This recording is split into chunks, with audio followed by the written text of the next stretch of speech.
അസ്സലാമു അലൈക്കും. ബിസ്മില്ലാഹിർ റഹ്മാനിർ റഹീം. കൂട്ടുകാരെ, എല്ലാവർക്കും സുഖമല്ലേ? ഈ വീഡിയോയിൽ കാണുന്നത് ക്ലാസ് 4 തജ്വീദുൽ ഖുർആൻ ഹാഫ് ഇയർലി എക്സാമിൻ്റെ മോഡൽ ക്വസ്റ്റ്യൻ പേപ്പറാണ്. വീഡിയോയിലേക്ക് കടക്കുന്നതിന് മുമ്പ് ചാനൽ ആരെങ്കിലും സബ്സ്ക്രൈബ് ചെയ്യാതെ കാണുന്നുണ്ടെങ്കിൽ ഒന്ന് സബ്സ്ക്രൈബ് ചെയ്യണം, എന്നെ സപ്പോർട്ട് ചെയ്യണം. ഈ വീഡിയോ കൂട്ടുകാർക്ക് ഇഷ്ടമായാൽ ലൈക്ക് ചെയ്യണം, നിങ്ങളുടെ ഫ്രണ്ട്സിന് ഷെയർ ചെയ്യണം. ക്ലാസ് 4 തജ്വീദുൽ ഖുർആൻ ഫസ്റ്റ് പാർട്ടിൻ്റെ ഇതുവരെ എടുത്ത പാഠങ്ങളുടെ തദ്രീബാത്തളം വേണമെങ്കിൽ എൻ്റെ ചാനലായ മുന്ന ഷാഹിൽ EDU എന്നതിൽ പ്ലേലിസ്റ്റ് സെക്ഷൻ എടുക്കുക. അതിൽ ഓരോ സബ്ജക്റ്റിൻ്റെയും തന്നെ പ്ലേലിസ്റ്റ് ഉണ്ടാകും. അതിൽ ക്ലാസ് 4 തജ്വീദുൽ ഖുർആൻ ഫസ്റ്റ് പാർട്ട് എന്ന പ്ലേലിസ്റ്റ് ടച്ച് ചെയ്യുക. ടച്ച് ചെയ്താൽ ഞാൻ എടുത്ത പാഠങ്ങളുടെ തദ്രീബാത്ത് ലഭ്യമാകും. നമുക്കിപ്പോൾ ഈ വീഡിയോയിലേക്ക് കിടക്കാം. ഈ ക്വസ്റ്റ്യൻ പേപ്പറിൽ ഒന്നാമത്തെ പ്രവർത്തനം, കോളത്തിൽ ടിക്ക് മാർക്ക് അടയാളപ്പെടുത്തുക. ഓരോന്നിനും 3 ഓപ്ഷൻസ് കൊടുത്തിട്ടുണ്ടാകും. ചരിത്രത്തിൽ ടിക്ക് മാർക്ക് അടയാളപ്പെടുത്തണം. 1. ഇദ്ഗാമും ബിലാ ഗുന്നയുടെ അക്ഷരങ്ങൾ. ഓപ്ഷൻസ്: വാവ് യാ, മീമ് നൂന്, ലാമ് റാ. വാവ് യാ, മീമ് നൂന് ഇതെല്ലാം ഇദ്ഗാമും ബി ഗുന്നയുടെ അക്ഷരങ്ങളാണ്.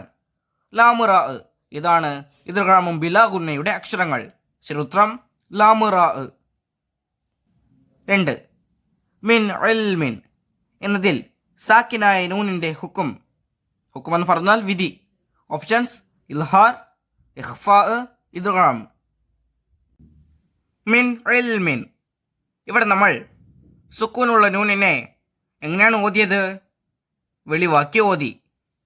സാക്കിനായ നൂനിന് ശേഷം ഹൽക്കിൻ്റെ അക്ഷരങ്ങളായ ഹംസ, ഹാ, റൈന്, ഹാ, റൈന്, ഖാ, ഈ 6 അക്ഷരങ്ങളിൽ ഏതെങ്കിലും ഒരു അക്ഷരം വന്നാൽ അവിടെ വിധി എന്താണ്?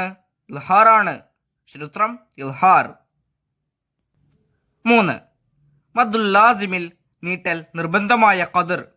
ഓപ്ഷൻസ്: 1 അലിഫ്, 2 അലിഫ്, 3 അലിഫ്. ശരിയുത്തരം 3 അലിഫ്. അലിഫിന് പകരം ഹർക്കത്ത് ചോദിക്കുകയാണെങ്കിൽ അവിടെ എന്താണ് ഉത്തരം വരാ? 6 ഹർക്കത്തിൻ്റെ ഖദർ എന്നാണ് ഉത്തരം. അപ്പോൾ കൂട്ടുകാർ ഇത് മനസ്സിലാക്കണം കേട്ടോ. 4. സാക്കിനായ നൂനിനെ ഇഖ്ലാബ് ചെയ്തതിന് ഉദാഹരണം. ഓപ്ഷൻസ്: മയ്യശാ, മിൻ ബഅദിഹിം, മിൻ ഷൈഅ. ശരിയുത്തരം മിൻ ബഅദിഹിം. സാക്കിനായ നൂനിന് ശേഷം ബാ വന്നിരിക്കുന്നു, അതുകൊണ്ടാണ് അവിടെ വിധി ഇഖ്ലാബ്. 5. വ അൻതും മുസ്ലിമൂൻ എന്നതിലെ സാക്കിനായ മീമിൻ്റെ വിധി. ഓപ്ഷൻസ്: ഇദ്ഗാം, ഇൽഹാർ, ഇഖ്ഫാ. സാക്കിനായ മീമിന് ശേഷം ഏതക്ഷരമാണ് വന്നിരിക്കുന്നത്? മീമാണ്. സാക്കിനായ മീമിന് ശേഷം മീം വന്നാൽ അവിടെ വിധി ഇദ്ഗാമാണ്. ശരിയുത്തരം ഇദ്ഗാം. 6. ഖൈറുൻ ഇത്മഅന്ന, ഇത് ഓതേണ്ട രൂപം ഞാൻ വായിക്കുന്ന സമയത്ത് തന്നെ കൂട്ടുകാർക്ക് മനസ്സിലായിട്ടുണ്ടാകും. ഓപ്ഷൻസ് നോക്കൂ: ഖൈറു ഇത്മഅന്ന, ഖൈറുൻ ഇത്മഅന്ന, ഖൈറുൻ ഇത്മഅന്ന. ശരിയുത്തരം ഖൈറുൻ ഇത്മഅന്ന. രണ്ടാമത്തെ ഓപ്ഷനാണ് ശരിയായത്. ഇതുപോലെയെല്ലാം എക്സാമിൽ ചോദ്യങ്ങൾ ചോദിക്കും. കൂട്ടുകാരെല്ലാവരും നമ്മുടെ തജ്വീദിൻ്റെ പുസ്തകം നല്ലവണ്ണം വായിച്ച് പഠിക്കണം. കൂട്ടുകാരെല്ലാവരും മെയിനായി അറിഞ്ഞിരിക്കേണ്ട കാര്യങ്ങൾ: സാക്കിനായ നൂനിൻ്റെയും തൻവീനിൻ്റെയും വിധികൾ, സാക്കിനായ മീമിൻ്റെ വിധികൾ, മദ് അതിൻ്റെ ഇനങ്ങൾ, ഇതെല്ലാം കൂട്ടുകാർ മെയിനായി അറിഞ്ഞിരിക്കേണ്ട കാര്യങ്ങളാണ്. അടുത്ത പ്രവർത്തനം, ചേറും പഠിച്ചേർക്കുക. 7 മഖ്റജ്, 8 തർത്തീൽ, 9 തദ്വീർ, 10 സിഫത്ത്, 11 ഹദർ. ഇപ്പുറത്ത് നോക്കൂ. എ സാവധാനം ഓതൽ, ബി വേഗതയിൽ ഓതൽ, സി ഉച്ചാരണ സ്ഥാനം, ഡി മധ്യനിലയിൽ ഓതൽ, ഇ ഉച്ചാരണ രീതി. ഓരോന്നിനും യോജിച്ച ഉത്തരത്തിൻ്റെ ലെറ്റർ അതിന് നേരെ എഴുതണം. മഖ്റജ്, ശരിയുത്തരം സി ഉച്ചാരണ സ്ഥാനം. 7 തർത്തീൽ, ശരിയുത്തരം എ സാവധാനം ഓതൽ. 9 തദ്വീർ, ശരിയുത്തരം ഡി മധ്യനിലയിൽ ഓതൽ. 10 സിഫത്ത്, ശരിയുത്തരം ഇ ഉച്ചാരണ രീതി. 11 ഹദർ, ശരിയുത്തരം ബി വേഗതയിൽ ഓതൽ. CADEB. അടുത്ത പ്രവർത്തനം പൂരിപ്പിക്കുക. 12. വിശുദ്ധ ഖുർആൻ ഡാഷ് നിയമങ്ങൾ പാലിച്ച് പാരായണം ചെയ്യാവൂ. ആ വരിയിൽ പൂരിപ്പിക്കേണ്ടത് ചില പ്രത്യേക നിയമങ്ങൾ എന്ന് പറഞ്ഞാൽ അത് തജ്വീദ് നിയമങ്ങളാണ്. വിശുദ്ധ ഖുർആൻ തജ്വീദ് നിയമങ്ങൾ പാലിച്ച് പാരായണം ചെയ്യാവൂ.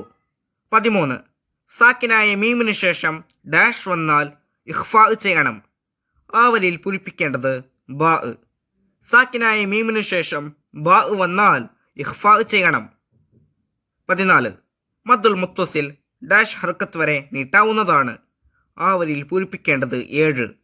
മദ്ദുൽ മുത്തസിൽ 7 ഹർക്കത്ത് വരെ നീട്ടാവുന്നതാണ്. 15. നിശ്ചയം അന്ത്യനാളിൽ ഖുർആൻ നിങ്ങൾക്ക് ഡാഷ് ചെയ്യും. ആ വരിയിൽ പൂരിപ്പിക്കേണ്ടത് ശുപാർശ. നിശ്ചയം അന്ത്യനാളിൽ ഖുർആൻ നിങ്ങൾക്ക് ശുപാർശ ചെയ്യും. 16. മദ്ദക്ഷരം ഉച്ചരിക്കാൻ ആവശ്യമായ സമയം മാത്രം നീട്ടുന്നതിന് ഡാഷ് എന്ന് പറയുന്നു. ആ വരിയിൽ പൂരിപ്പിക്കേണ്ടത് മദ്ദുൽ അസ്ലിയ്. മദ്ദക്ഷരം ഉച്ചരിക്കാൻ ആവശ്യമായ സമയം മാത്രം നീട്ടുന്നതിന് മദ്ദുൽ അസ്ലിയ് എന്ന് പറയുന്നു. 17. തൻവീനിന് ശേഷം ഡാഷ് എന്ന അക്ഷരം വന്നാൽ തൻവീനിനെ ഇഖ്ലാബ് ചെയ്യണം. ആ വരിയിൽ പൂരിപ്പിക്കേണ്ടത് ബാ. തൻവീനിന് ശേഷം ബാ എന്ന അക്ഷരം വന്നാൽ തൻവീനിനെ ഇഖ്ലാബ് ചെയ്യണം. അടുത്ത പ്രവർത്തനം ഒറ്റ വാക്കിൽ ഉത്തരം എഴുതുക. 18. ഖുർആൻ പാരായണത്തിന് ഏറ്റവും ഉത്തമമായ രൂപം ഏത്? ഉത്തരം തർത്തീൽ. 19. മിൻ ഷൈഇൻ എന്നതിൽ സാക്കിനായ നൂനിന്റെ വിധി എന്ത്? സാക്കിനായ നൂനിന് ശേഷം ഷീൻ വന്നിരിക്കുന്നു. ഷീൻ ഇഖ്ഫായിന്റെ അക്ഷരമാണ്. ഉത്തരം ഇഖ്ഫാ. 20. മുദ്ഹാമ്മത്താൻ എന്നതിലെ മദ് ഏത്? ഉത്തരം മദ്ദുൽ ലാസിം.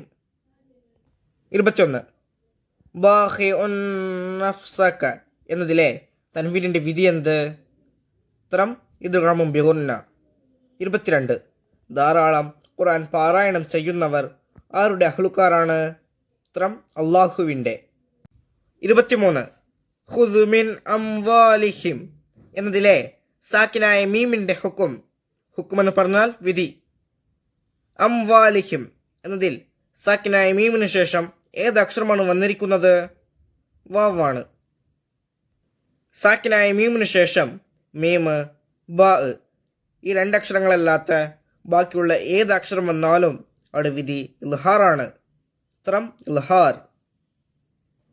അടുത്ത പ്രവർത്തനം ഒറ്റ വാചകത്തിൽ ഉത്തരം എഴുതുക. 24. തജ്വീദ് എന്നാൽ എന്ത്? ഉത്തരം അറബി അക്ഷരങ്ങൾക്ക് കൃത്യമായ മഖ്റജ്, സിഫത്ത്, തർക്കീഖ്, തഫ്ഖീം, മദ്, ഗുന്നത്ത് പോലെയുള്ളവ നൽകുന്നതിനാണ് തജ്വീദ് എന്ന് പറയുന്നത്. 25. മദ്ദുൽ ലാസിം ഉണ്ടാക്കുന്നത് എപ്പോൾ? ഉത്തരം മദ്ദക്ഷരത്തിന് ശേഷം സ്ഥിരമായ സുക്കൂൻ വന്നാലാണ് മദ്ദുൽ ലാസിം ഉണ്ടാകുന്നത്. 26. തൻവീനിനെ കസ്റുള്ള നൂനാക്കി ഓതേണ്ടത് എപ്പോൾ? ഉത്തരം തൻവീനുകൾക്ക് ശേഷമുള്ള അക്ഷരങ്ങൾക്ക് സുക്കൂനായാൽ തൻവീനിനെ കസ്റുള്ള നൂനാക്കി ഓതേണ്ടതാണ്. 27. ഇദ്ഗാമുൻ ബിഗുന്നയുടെ ഹർഫുകൾ ഏതെല്ലാം? ഉത്തരം നൂന്, വാവ്, മീമ്, യാ എന്നീ ഹർഫുകൾ. 28. തൻവീൻ എന്നാൽ എന്ത്? ഉത്തരം കലിമത്തുകളുടെ അവസാനത്തിൽ ഉച്ചാരണത്തിൽ വരുന്നതും എഴുത്തിൽ കാണാത്തതുമായ സുക്കൂനുള്ള നൂനിനാണ് തൻവീൻ എന്ന് പറയുന്നത്. 29. ഖുർആനിന്റെ ശാപത്തിന് കാരണമാകുന്നവർ ആര്? ഉത്തരം നിയമം പാലിക്കാതെ ഖുർആൻ പാരായണം ചെയ്യുന്നവർ. 30. മിൻ ഗൈരി സൂഇൻ എന്നതിലെ മദ്ദുൽ മുത്തസിലാണ്. കാരണമെന്ത്? കാരണം മിൻ ഗൈരി സൂഇൻ എന്നതിൽ മദ്ദക്ഷരത്തിന് ശേഷം അതേ പദത്തിൽ ഹംസ വന്നിരിക്കുന്നു. അതിനാൽ ഇവിടെ മദ്ദുൽ മുത്തസിലാണ്. 31. മദ്ദുൽ മുത്തസിലും മദ്ദുൽ മുൻഫസിലും തമ്മിലുള്ള വ്യത്യാസം എന്ത്? ഉത്തരം മദ് മുത്തസിൽ ഉണ്ടാകുന്നത് മദ്ദക്ഷരത്തിന് ശേഷം അതേ കലിമത്തിൽ ഹംസ വരുമ്പോഴാണ്. ഇത് അസ്ലിയായ മദ്ദിനേക്കാൾ കൂടുതൽ നീട്ടൽ നിർബന്ധമാണ്. എന്നാൽ മദ് മുൻഫസിൽ ഉണ്ടാകുന്നത് മദ്ദക്ഷരത്തിനു ശേഷം അടുത്ത കലിമത്തിൽ ഹംസ വരുമ്പോഴാണ്. ഈ മദ് നിർബന്ധമില്ലെങ്കിലും മുത്തസിൽ പോലെ നീട്ടൽ നല്ലതാണ്. അടുത്ത പ്രവർത്തനം 5 വരിയിൽ കുറയാതെ ഉപന്യസിക്കുക. 32 മദുൽ ഫർഇയ്യ്. അപ്പോൾ നോക്കൂ, മദ്ദക്ഷരത്തിനു ശേഷം ഹംസയോ സുക്കൂനോ വന്നാൽ ഈ മദ്ദിനെ കൂടുതൽ നീട്ടിയാണ് ഓതേണ്ടത്. ഇങ്ങനെ മദ്ദക്ഷരത്തിനു ശേഷം ഹംസയോ സുക്കൂനോ വന്നതിനാൽ മദ്ദക്ഷരത്തെ കൂടുതൽ നീട്ടുന്നതിന് മദുൽ ഫർഇയ്യ് എന്ന് പറയുന്നു. മദുൽ ഫർഇയ്യ് 5 ഇനങ്ങളാണ്. 1 മദുൽ മുത്തസിൽ, 2 മദുൽ മുൻഫസിൽ, 3 മദുൽ ലാസിം, 4 മദുൽ ആരിൽ, 5 മദുൽ ലീൻ എന്നിവയാണവ. 33 സാക്കിനായ നൂനിൻ്റെയും തൻവീനിൻ്റെയും വിധികൾ. അപ്പോൾ നോക്കൂ, തജ്വീദ് നിയമങ്ങളിൽ നൂനിൻ്റെയും തൻവീനിൻ്റെയും വിധികൾ വളരെ പ്രധാനപ്പെട്ടതാണ്. ഇൽഹാർ, ഇദ്ഗാമും ബിഗുന്ന, ഇദ്ഗാമും ബിലാ ഗുന്ന, ഇഖ്ലാബ്, ഇഖ്ഫാ എന്നീ 5 നിയമങ്ങളാണവ. ഹംസ, ഹാ, ഐന്, ഹാ, റൈന്, ഖാ എന്നീ 6 അക്ഷരങ്ങൾ ഇൽഹാറിനും, നൂന്, വാവ്, മീമ്, യാ എന്നിവ ഇദ്ഗാമും ബിഗുന്നയ്ക്കും, ലാമ്, റാ എന്നീ 2 അക്ഷരങ്ങൾ ഇദ്ഗാമും ബിലാ ഗുന്നയ്ക്കും, ബാ എന്ന അക്ഷരം ഇഖ്ലാബിനും, താ, സാ, ജീമ്, ദാല്, സാല്, സാ, സീന്, ഷീന്, സ്വാദ്, ലാദ്, പാ, ലാ, ഫാ, ഖാഫ്, കാഫ് എന്നീ 15 ഹർഫുകൾ ഇഖ്ഫായിനും ഉള്ളതാണ്. ഈ വീഡിയോ കൂട്ടുകാർക്ക് ഉപകാരപ്രദമായെന്ന് വിചാരിക്കുന്നു. ഇൻഷാ അല്ലാഹ് അടുത്ത സബ്ജക്റ്റുമായി നമുക്ക് വീണ്ടും കാണാം. അപ്പോൾ എല്ലാവർക്കും ഒരിക്കൽ കൂടി അസ്സലാമു അലൈക്കും വറഹ്മത്തുള്ളാഹി തആല വബറകാതുഹു.